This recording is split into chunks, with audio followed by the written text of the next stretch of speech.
ஒரு செம்மையான Ghibli style movies தான் நம்ம லிஸ்ட்டில் பார்க்க போகிறோம். இந்த லிஸ்ட்டில் இருக்க எல்லா மூவிஸுமே செம்மையாக இருக்கும். மறக்காமல் செக் பண்ணி பாருங்கள். அண்ட் இந்த மாதிரி இன்ட்ரெஸ்டிங்கான மூவி சஜஷனுக்கு நம்ம சேனலில் மறக்காமல் சப்ஸ்கிரைப் பண்ணிக்கோங்க.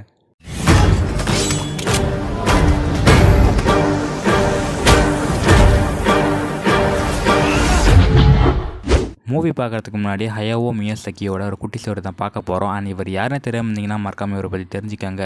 அண்ட் ஹயாவோ மியாசாகி 1941 இவர் டோக்கியோவில் பிறக்கிறாரு. பிறக்கப்பவே அம்மாவும் இறந்து போயிடறாங்க. அதுக்கப்புறம் அப்பா கூட தான் தனியாகவும் வளர்கிறாரு.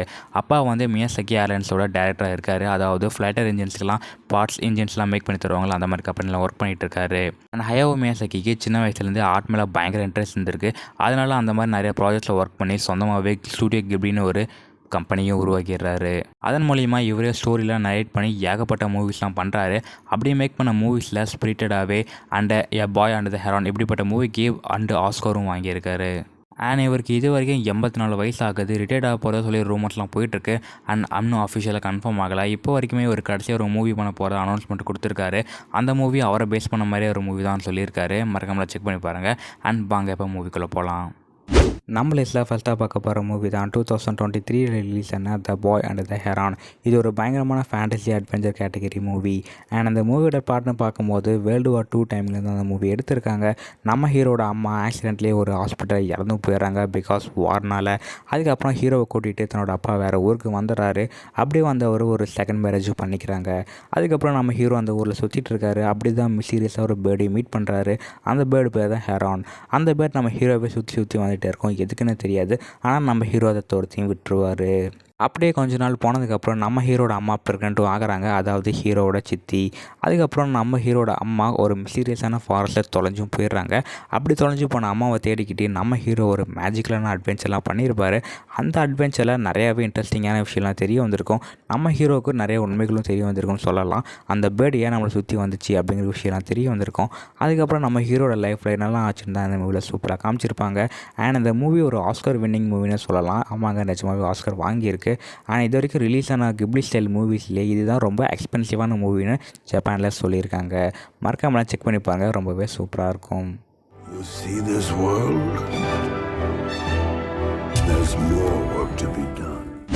நம்ம லிஸ்ட்டில் செகண்டாக பார்க்க போகிற மூவி தான் 1995 ரிலீஸ் ஆன விஸ்பர் ஆஃப் த ஹார்ட். இது ஒரு செம்மையான ஃபேமிலி ரொமான்டிக் கேட்டகரி மூவி தான். எல்லாருமே இந்த மூவி பார்க்கலாம். அந்தளவுக்கு ஒரு சூப்பரான மூவி. அண்ட் இந்த மூவியோட பிளாட்னு பார்க்கும்போது டோக்கியோ சிட்டியில் ஒரு 16 வயசு பொண்ணு இருக்கா.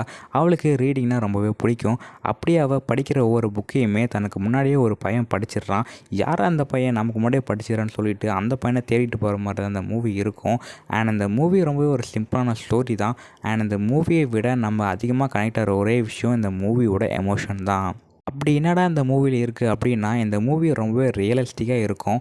ஒரு 16 வயசு பொண்ணு டோக்கியோவில் எப்படி வாழ்வா, அவளுடைய ஃபர்ஸ்ட் லவ் எப்படி இருக்கும், அவளோட ஃபேமிலி எப்படி அவளை ட்ரீட் பண்ணுவாங்க அப்படிங்கிற விஷயத்தெல்லாம் ரொம்பவே சூப்பராக காமிச்சிருப்பாங்க. அண்ட் இந்த மூவி எந்த அளவுக்கு ஒர்த்துன்னு சொன்னால், இந்த மூவியை லைவ் ஆக்ஷனாகவே எடுத்திருக்காங்க. அந்தளவுக்கு ஒரு சூப்பரான மூவி. மறக்காமல் செக் பண்ணி பாருங்கள், ரொம்பவே சூப்பராக இருக்கும். Shizuku, can we talk for a minute? Sure. நம்ம லிஸ்ட்டில் தேடாக பார்க்க போகிற மூவி 1991 ரிலீஸ் ஆன ஒன்லி எஸ்டர்டே. இது ஒரு சூப்பரான romance family category movie. And அந்த மூவியோட பிளாட்டை பார்க்கும்போது டியாக்கோ அப்படின்னு ஒரு 27 வயசு பொண்ணு இருக்கும். அந்த பொண்ணு சிட்டியில் வாழ்ந்துட்டுருக்கு. அப்படியே ஒரு நாள் சம்மர் லீவுக்காக தன்னோட ரிலேட்டிவ் வீட்டுக்கும் வராங்க. அவங்களோட ரிலேட்டிவ் வீடு ஒரு வில்லேஜ் சைடு தான் இருக்கும். அப்படி வந்து தங்களோட ஃபார்ம் ஹவுஸில் வேலை பார்க்கும்போது தான் டியாக்கோ அப்படிங்கிற பொண்ணோட சைல்ட்ஹுட் மெமரிஸ்லாம் நினச்சும் பார்க்குறாங்க. அப்படி சைல்டுஹுட்டில் நடந்த ஒவ்வொரு மெமரியும் நம்மளுக்கு சூப்பராக காமிச்சிருப்பாங்க. அதெல்லாம் பார்க்கும்போது ரொம்பவே ஹார்ட் டச்சிங்காக இருந்திருக்கும். அந்தளவுக்கு அந்த ஒவ்வொரு சீன்ஸும் ரொம்பவே சூப்பராக மேக் பண்ணியிருப்பாங்க. நமக்கு நல்லாவே அது கனெக்ட் ஆகிருக்குன்னு சொல்லலாம். அந்தளவுக்கு ஒரு சூப்பராகவே இருக்கும். அண்ட் இந்த மூவியில் லைவ் ஆக்ஷனே எடுக்கலாம். அந்தளவுக்கு ஒரு ஒர்த்தான மூவி தான். அண்ட் இந்த மூவியில் இந்த வில்லேஜ் சைடு காமிக்கக்கூடிய சீன்ஸ்லாம் ரொம்பவே சூப்பராக பண்ணியிருப்பாங்க கிப்லி ஆர்ட்டில். அந்த சீன்ஸ்லாம் பார்க்க நல்லாவே இருக்கும். மறக்காமலாம் செக் பண்ணி பாருங்கள், ரொம்பவே சூப்பராக இருக்கும். You wouldn't even meet that guy. 27 is too old to be picky. Oh, thanks a lot. நம்ம லிஸ்ட்டில் ஃபோர்த்தாக பார்க்க போகிற மூவி 2001 ரிலீஸ் ஆன ஸ்பிரிட்டட் அவே. இது ஒரு செம்மையான fantasy adventure category movie. And இந்த மூவியோட பிளாட்னை பார்க்கும்போது ஒரு அப்பா அம்மா ஒரு பொண்ணு இவங்க ஒரு ஃபேமிலியாக ஒரு ஊர்லேருந்து இன்னொரு ஊருக்கு ட்ரான்ஸ்ஃபர் ஆகி வராங்க. அப்படி வரும்போது அந்த சின்ன பொண்ணுக்கு இந்த ஊரே பிடிக்கல, எதுவுமே பிடிக்கல, தான் சொந்த ஊர் தான் பிடிச்சிருக்கு அப்படிங்கிற மாதிரி பேசிட்டு வராங்க. அப்படி அந்த ஊருக்கு வரும்போது ஒரு குறுக்கு வழியும் போகுது. அந்த வழியில் எங்கள் அப்பா வண்டியை விட அப்படி போய் ஒரு மாய உலகத்தில் மாட்டிக்கிறாங்க. அந்த உலகத்தில் அந்த சின்ன பொண்ணு மட்டும் தான் இருக்கா. இவங்க அப்பா அம்மாவை எப்படியோ தொலைச்சிட்றா. அதுக்கப்புறம் அங்கேருந்து எப்படி தப்பிச்சு வந்தாங்கிறது தான் இந்த மூவியில் சூப்பராக காமிச்சிருப்பாங்க. அண்ட் இந்த ஜேர்னியில் அவளுக்கு நிறைய ஃப்ரெண்ட்ஸும் கிடைப்பாங்க, நிறைய வில்லன்ஸும் வருவாங்க. இவங்களெல்லாம் எப்படி ஃபேஸ் பண்ணி அங்கேருந்து எப்படிலாம் தப்பிச்சு எப்படிலாம் சர்வே பண்ணி இந்த பொண்ணு நிஜமான உலகத்துக்கு வந்தா அப்படிங்கிற மாதிரி தான் இந்த மூவி சூப்பராக எடுத்திருப்பாங்க. அண்ட் இந்த மூவி ஆஸ்கரும் வாங்கியிருக்கு. அண்ட் மறக்காமலாம் செக் பண்ணி பாருங்கள், இந்த மூவி ரொம்பவே நல்லாயிருக்கும். Get out of here now! What? Leave before it gets dark. You've got to get across the river. Go! I'll distract them. நம்ம லிஸ்ட்டில் ஃபிஃப்த்தாக பார்க்க போகிற மூவி தான் 2004 ரிலீஸ் ஆன ஹவுல்ஸ் மூவிங் கேஸ்டில். இது ஒரு பயங்கரமான fantasy adventure category movie. And இந்த மூவி ஹைலி ரெக்கமெண்டட், அந்தளவுக்கு சூப்பராக இருக்கும், மறக்காமலாம் ட்ரை பண்ணி பாருங்கள். அண்ட் இந்த மூவியோட பிளாட்னு பார்க்கும்போது ஒரு கிராமத்தில் ஒரு சின்ன பொண்ணு இருக்கா. அந்த பொண்ணு பேர் சோஃபியா. ஒரு தொப்பி கடையில் வேலை பார்த்துட்டு ரொம்பவே நார்மலான வாழ்க்கையை வாழ்ந்துட்டுருக்கா. அண்ட் அந்த ஊரில் ஒரு மித்தாலஜிக்கல் ஸ்டோரியும் இருக்கும், அதாவது மூவிங் கேஸ்டில். ஒரு கோட்டை மாதிரி இருக்கும், அந்த கோட்டை மூவ் ஆகிட்டே இருக்கும். அந்த கோட்டையில் இருக்க ஒரு இளவரசன் ரொம்பவே அழகாக இருப்பான்.